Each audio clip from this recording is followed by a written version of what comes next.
Isa pong bagong low-pressure area ang nabuo sa loob ng Philippine Area of Responsibility.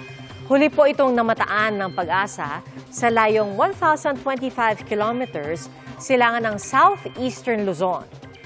May tsansa po itong maging bagyo na tatawaging Bagyong Krising kung sakali.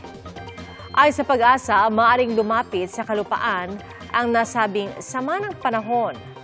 Ramdam na ang epekto nito sa ilang rehiyon kasabay ng patuloy na pag-iral ng habagat.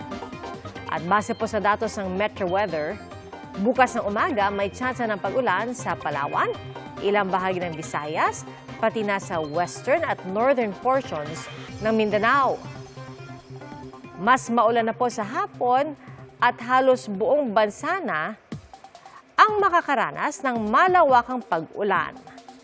Heavy to intense rains ang dapat paghandaan at mataas din ang tsansa ng ulan sa ilang bahagi ng Metro Manila.